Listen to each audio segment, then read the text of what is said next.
114 or fully on means you and him will be same, no difference.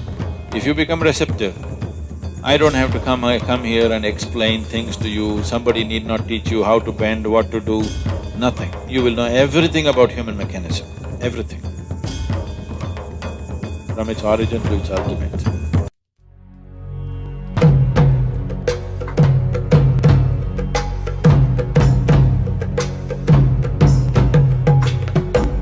Namaskar, Sadhguru. I wanted to know, how does the Guru transfer the yogic knowledge or information by means of transmission? The mechanics of it? The mechanics of that. How is it done? Like a cordless microphone, you know. See, without being wired, you're able to transmit. You're quite capable. It's happening, isn't it? So how? See, of the 114 chakras that are there in the body, a chakra literally means a wheel. But what we are referring to is the junction points of the nadis or the energy pathways in the body. These pathways always meet in the form of a triangle. A wheel means a circle. Definitely triangular wheels are more jazzy, isn't it? Would it look better? They always meet in the form of triangles, but we call them a chakra because when we see in somebody, we see it more as a circle because it's radiating a certain dimension of energy. Because it's radiating, all radiation always happens in circular form. You may throw a triangular stone into a lake, still the ripples are circular, isn't it? Just like that, this may be a triangle, but when we see it, it is circular. And another thing is, it suggests movement from one dimension to another. We say it's a chakra because it takes you across. So there are 114 chakras in the system, major chakras, there are more. Major chakras which can be worked upon are 114. Out of this 114, 2 are outside the physical body, 112 are within the body. Out of this 112, 4, there is nothing much to do about them. That is, if you work the other things, these things will happen by themselves. They don't need any system to be worked upon. So 108 are the things that can be actually worked upon. So there are 114 systems of meditativeness. Adiyogi taught 112 different ways to realize. So, when he sat down with the 7 sages, the Sapta Rishis, he was expounding as to how the human mechanism functions. And there are 114 out of these 112. So he spoke about 112 ways of attaining one's ultimate nature. Parvati, his wife, who was a witness to this teaching, she's already attained, but now she's a witness. She's just hanging around in the program.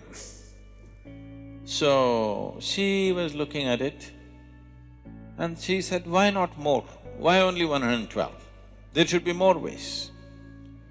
Shiva was completely focused on what he was doing. When she said this, he just dismissed her. He said, there are no other ways, there are only 112. She felt stung that in front of these 7 people, he dismissed her like that.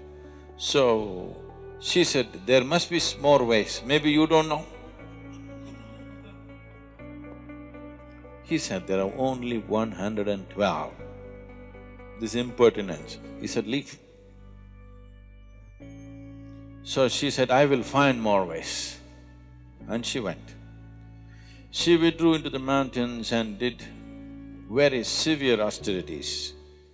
And she, after many years of work, she came. Shiva was still expounding various dimensions of yoga. She came, being his wife, she could, after such a long absence, she could come and sit next to him. But she came and sat down one step below to indicate that she has failed.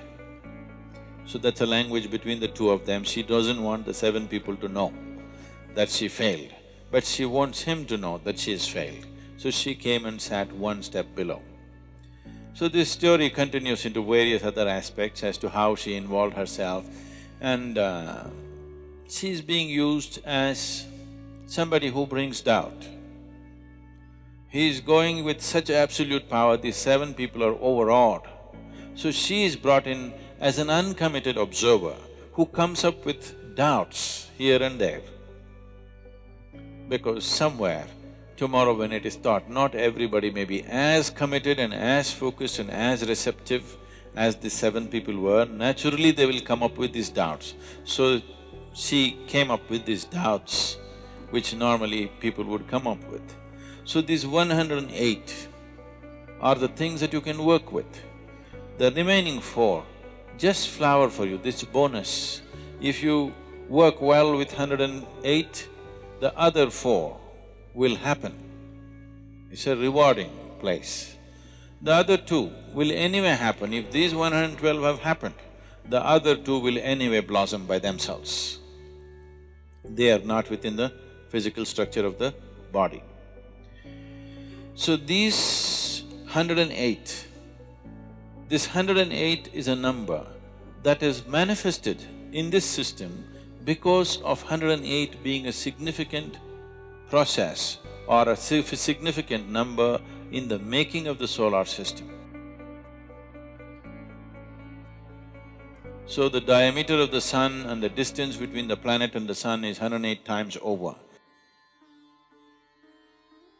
The diameter of the moon and the distance is 108 times. In many ways you will see 108 being a proportion in the making of the solar system. That is the reason why, otherwise maybe we would have had 160. If suppose we were born in Mars, maybe we would have 160 or whatever. We must check the men and see. The important thing about Hatha Yoga is to constantly acknowledge that this body has taken shape like this body has become this kind of manifestation mainly because the way the potter's wheel is, because of the solar system, the way it is, that is why this manifestation 112 are on, transmission is effortless. You want something to happen there, you don't have to go there, you can sit here and make it happen. To live a normal life, to live a full-fledged physical life, you need only 21 chakras. 21 chakras in your body are reasonably operating, nobody will think anything wrong with you. You will be full-fledged human being. What are the remaining things about? The remaining things, if they open up, it opens up various levels of perception.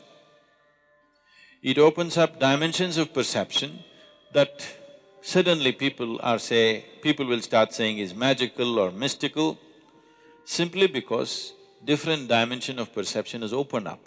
So, only 21 are needed to live a full-fledged life. The remaining are only about higher dimensions of perception, that you are no more human. In other people's understanding at least, you're very much human, this is human system, because most human beings do not, the majority does not flower. See, right now, the coconut trees in Tamil Nadu, I think our trees are yielding some 90 nuts per year, per tree. A better managed farm in Tamil Nadu would yield 120, 125. The same coconut tree in Kerala yields 45 nuts to 50 nuts. The same coconut tree in Karnataka and West Bengal yields 240 to 250 nuts. It's the farming which is different. Tamil farmers, they're trying to grow coconut trees in black cotton soil, thinking it's the most fertile soil. Black cotton soil is very fertile for paddy cultivation, cotton and other things, not good for coconut. Coconut needs to be grown where it is little bit of rubble in the soil. Here, if you dig, it is like toothpaste, the soil. Now, when you irrigate this land, it's very nice. Immediately coconut tree senses life and puts out its fresh roots.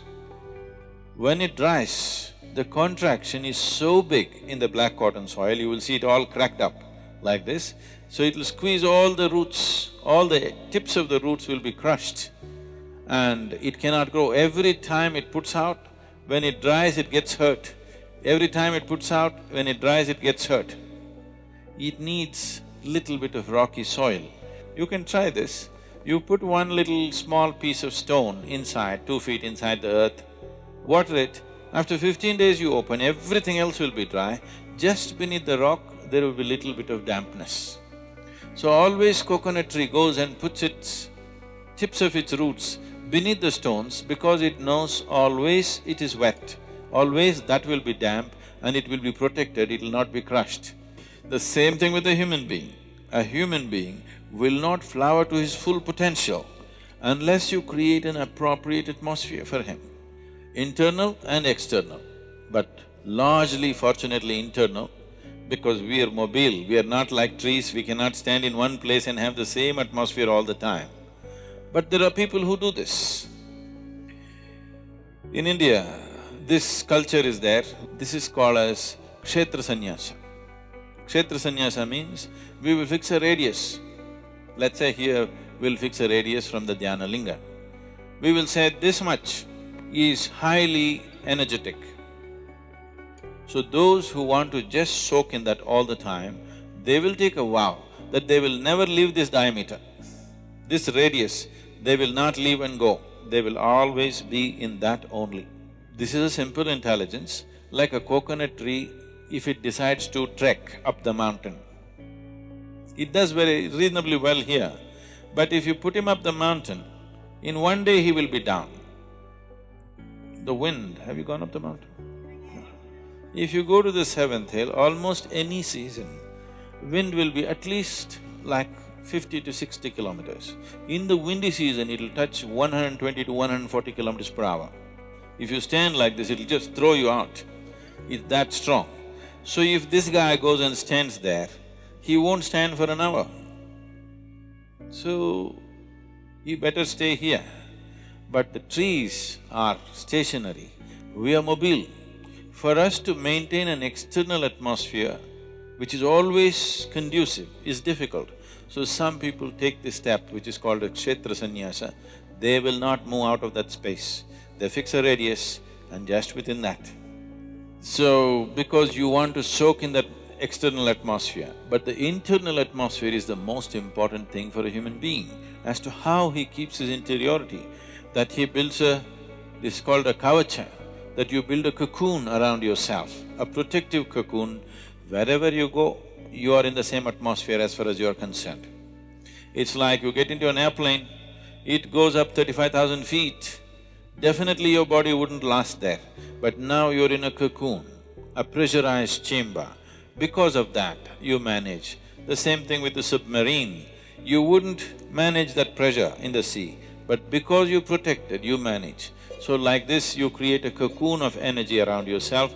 Wherever you go, you are not a part of it, you are in your own cubicle that you're walking with. You carry your own cubicle. You don't get into anybody's space. You carry your own little space wherever you go. Otherwise, you restrict yourself. But the important thing is that all the chakras are on means you can simply transmit anything that you wish. The problem is always of receptivity. In the past, I've been saying this.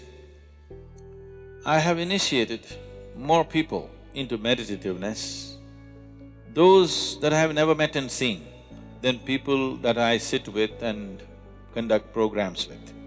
We've conducted programs at the most for a few million people, but we have initiated many more people. They're meditative, but many fools do not know they can meditate. When they sit, not for meditation, they don't even know that they must meditate. If they sit somewhere, their experience of everything is way better than others, but many of them still don't have the brain to understand that they are naturally becoming meditative without any effort. Some have, and they sit down, others don't sit down, but their experience of life is way better because they're meditative in nature, because they've been initiated directly. So we can transmit this to anybody. Receptivity is the problem. To generate receptivity, there is a lot of work to do. So, you can sit here and let's say you run a radio station, you can transmit in the air very easily. But if nobody has a radio, what is the use? Let's say you started transmitting from a radio station before Marconi came, and nobody has a radio, but you're transmitting and transmitting. What does it matter? Nothing happens, isn't it? So, that is always there. There is some impact of the transmission on people, even if there is no receptivity, but it does not translate into other dimensions because there is no receptivity. It is easier to transmit to rocks than to human beings. I'm not trying to praise rocks and insult you, but it's easier to transmit to rocks because certain type of rocks have the necessary physical integrity, but they don't have a brain. They don't think themselves out of things. See, the problem with human being is largely he has thought himself out of many natural capabilities that he already had. Aren't people thinking themselves out of their joy? Haven't they? How they were when they were children, haven't they thinking themselves out of their joy and love and natural things that they had? So, human beings are thinking themselves out. Because of that, whatever you give them, they can think themselves out. Today you teach them something, well, you have seen many of you, they come to Bhava Spandana and we blow them out. It's really a hit. Oof, everybody is hit and fantastic and dripping with ecstasy. But after 6 months, they will think themselves out of it. So, not everybody knows how to use their thought in a constructive manner. Largely they're thinking themselves out of their well-being. They were quite well when they were children, they thought themselves out. So thought is not working always for human benefit. Most people do not know how to use it for their well-being. Largely people are using it to work against themselves. If you activate the energy system to its fullest possibility, transmission is natural. You don't even have to go all the way. If you activate 63, you can transmit quite powerfully. That is the symbolism of the Tamil. Tamil culture is based on 63 Nayanmars. They call them 63 sages who came, who transformed Tamil culture in a big way. They brought spirituality to everybody's life. This is… one thing is those 63 people, maybe there were more people, but for the sake of symbolism, they left those people and mentioned only 63. Any temple you go, you will see small images of 63 images. Because if you have 63 chakras going, we can say you are a sage, beginning to be, early sage. If you have 84, you have crossed many limits which normally people think are superhuman. If you reach 108, that means you're completely there. 114 or fully on means you and him will be same, no difference. If you become receptive, I don't have to come here and explain things to you, somebody need not teach you how to bend, what to do, nothing. You will know everything about human mechanism, everything, from its origin to its ultimate.